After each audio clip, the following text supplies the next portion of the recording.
மதுரைக்கு அருகிலுள்ள ஒரு கிராமத்தில் நூற்றாண்டு பழமையான ஒரு வீடு இருந்தது. அந்த வீடு ஒரு காலத்தில் பெரிய குடும்பம் வசித்த இடம்.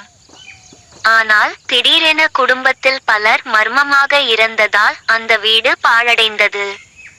மக்கள் சொல்வது, இரவு 12 மணிக்கு பிறகு அந்த வீட்டுக்குள் யாராவது சென்றால் திரும்பி வரவே முடியாது என்று கூறினார்கள். கல்லூரி படிப்பை முடித்திருக்கும் 4 அரவிந்த், கார்த்திக், விஜய், சுரேஷ் ஆகியோர் அந்த வீட்டின் கதை கேட்டு ஆர்வமானார்கள். அவர்களில் அரவிந்த் எப்போதும் தைரியசாலி. அவன் சொன்னான், பேய் என்று ஒன்றே இல்லை. நாமே இன்று இரவு போய் பார்க்கலாம். உண்மையா பொய்யா தெரிந்துவிடும். மற்ற மூவரும் பயந்தாலும் சவாலுக்காக ஒப்புக்கொண்டார்கள். அன்று இரவு 1 மணிக்கு அவர்கள் விளக்குகள், கேமரா, மொபைல் ஆகியவைகளை எடுத்து வீட்டுக்குள் நுழைந்தனர். வீட்டின் வாயிலில் இருந்தே ஒரு விசித்திர குளிர்ச்சியாக இருந்தது. அந்த வீட்டிற்குள் ஒருவித வாசனை வந்தது. அவர்கள் சிரித்துக்கொண்டு உள்ளே சென்றார்கள்.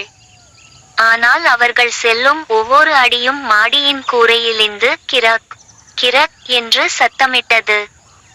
விஜய் கேமரா ஆன் செய்து படம் பிடிக்க, திரையில் வெள்ளை ஆடை அணிந்த ஒரு பெண் மின்னல் போல் தோன்றினாள். ஆனால் அருகில் பார்த்தால் யாரும் இல்லை. சுரேஷ் நடுங்கி, ஏய், நம்மை யாரோ பின்தொடர்கிற மாதிரி இருக்கு, போயிடலாம் என்றான். ஆனால் அரவிந்த் கேட்கவில்லை. அவன் மாடிக்குள் ஏறினான். மாடியில் ஒரு பழைய அறை. கதவு தானாக திறந்துவிட்டது. அதற்குள் ஒரு பழைய பெட்டி. அந்த பெட்டியில் இரத்தக்கரைப்பட்ட வெள்ளை சட்டை, குழந்தையின் விளையாட்டு பொம்மை, கிழிந்த குடும்ப புகைப்படம் ஆகியவை இருந்தது. திடீரென்று அந்த புகைப்படத்தில் இருந்தவர்கள் இயங்க ஆரம்பித்தனர். சிரித்த முகம் கோபமாக மாறியது. அதே நேரத்தில் வீட்டின் எல்லா கதவுகளும் திடீரென மூடிவிட்டது. அவர்கள் 4வரும் சிக்கிக்கொண்டனர். அங்கிருந்த பழைய சுவர் கடிகாரம் டங் டங் என்று 12 அடித்தது. பிறகு மாடியில் பெண்களின் குரல், குழந்தையின் அழுகை, ஆண்களின் அலறல் எல்லாம் ஒன்றாக ஒலித்தது. அவர்களிடம் நிழல் உருவம் தோன்றி சொன்னது, இந்த வீட்டில் வாழ்ந்தவர்கள் பணத்துக்காக கொலை செய்யப்பட்டார்கள். எங்களின் ஆன்மா சாந்தியடையவில்லை.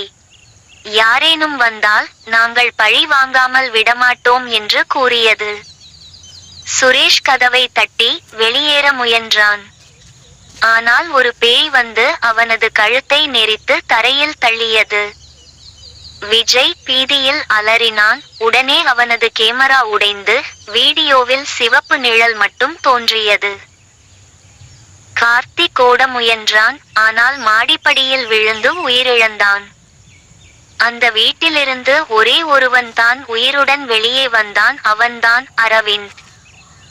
ஆனால் அவன் முகம் வெண்மையாகி, கண்கள் இருண்டு, வாயிலிருந்து ஒரே வார்த்தை தான் வந்தது. அவர்கள் எனக்குள் வந்துவிட்டார்கள் என்று கூறினான் அவன். மீண்டும் ஒரு திகில் சம்பவத்தோடு சந்திப்போம். Thanks for watching.